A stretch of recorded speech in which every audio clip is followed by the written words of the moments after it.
So I'm going to channel some of my Mel Kiper. So let me ask you about this. Let me ask you this. You have a wine cellar. It lacks some depth because, you've been drinking your white wines recently. And that's where you look toward the wines from the Macon for value. Hey, welcome back to Drinking It In. I'm your host, Chris Casara.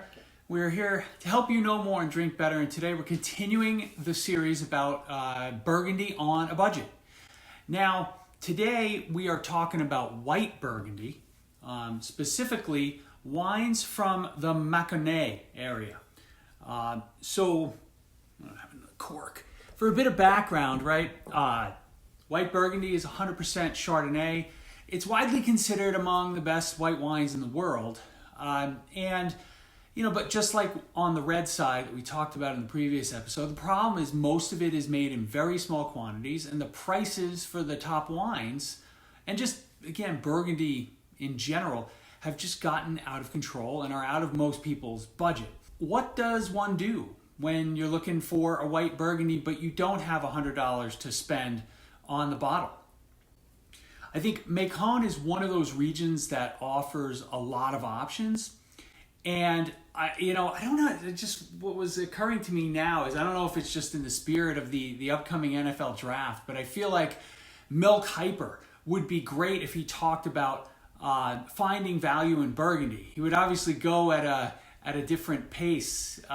So maybe I'm going to channel some of my Mel Kiper. So let me ask you about this. Let me ask you this. You have a wine cellar. It lacks some depth because, you've been drinking your white wines recently. And that's where you look toward the wines from the Macon for value.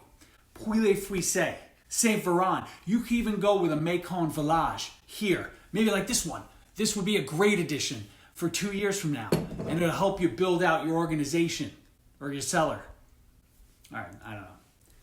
I need to catch my breath. Nobody brings the heat and the passion and the intensity to anything more than Mel Kiper in the NFL draft. Hopefully you enjoyed that bit of levity there. But all right, back to the Macon. The wines here, again, 100% Chardonnay. They tend to have flavors of apples, peaches, pineapple, like a citrus peel note, not necessarily citrus, but citrus peel. Some herbs and even like a honeysuckle flower type of note. These Chardonnays are fuller than the wines from Chablis, but they're not as rich and nuanced as those from the Côte d'Or. We'll discuss finding great value wines from that area soon, but these wines sort of fall in the middle and offer a lot of different options for people who like different styles of Chardonnay wine. So Southern Burgundy means more sun means richer wines. There are several terms that Mel mentioned that you need to get familiar with when you're seeking wines and value here. Pouilly Fuissee. These wines will be the ripest and have the most fruit and weight. Actually, they're a really good choice. If you're a California Chardonnay lover, you would do well with these because they have a little bit of an unctuousness to them. Others to focus on, other appellations to focus on are from Saint Veran. I love these, right? They're a bit less ripe than Pouilly Fuissee, which I really enjoy, but they still have weight and nuance. And finally, anything labeled Macon or Macon-Villages are easy to find and love. So, now, let's talk about and taste this guy. This is a 2022 Macon-Villages from Domain Michel Barraud. And let's see whether it kind of is similar or along the same lines of the wines that we were just talking about. You can see it's pretty light. There's definitely some golden color to it, but it's not like a deep dark Chardonnay that where you would think it's been kind of living in oak for a while. I have Monty here playing with the cork, distracting me. He's the distraction, but he's adorable. You've seen him before. So this very much has, this is very much on the peach side of things. Peachy, I get an orange peel note. It smells, it's hard to say, or it's weird to say, it smells like a really clean wine. But, you know, when it's peaches, it has some orange peel, and that's about it. But it's very pure.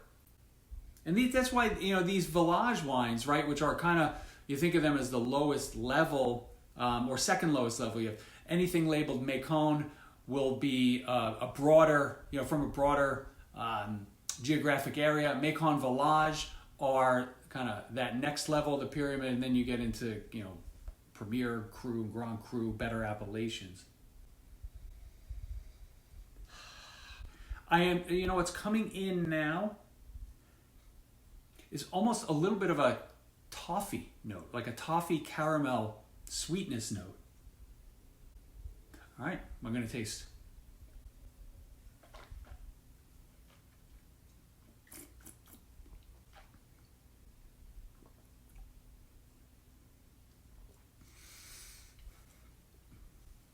On the palate, this turns more appley and lemon peel than peaches and orange peel. So that's kind of neat.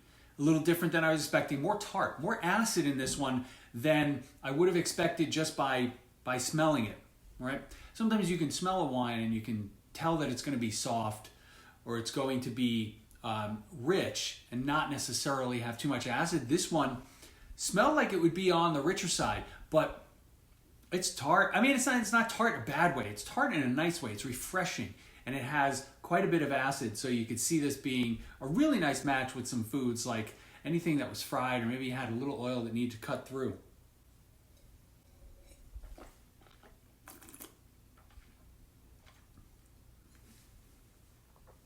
And this is sort of one of those typical Macon White Burgundies.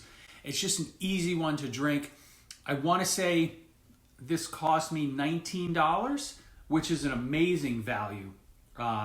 I'll double check my receipts and put it in the description, or I'll just label it here just in case it was more than that, or maybe it was even less than that.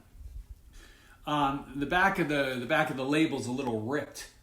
Energetic white peach, salty, stony, minerality, and white pepper. I definitely got that peach on the front end, but I don't know. Maybe you can argue that there's some saltiness in here now. I have trouble finding salinity in wines unless it's like really obvious. So it didn't hit me at first.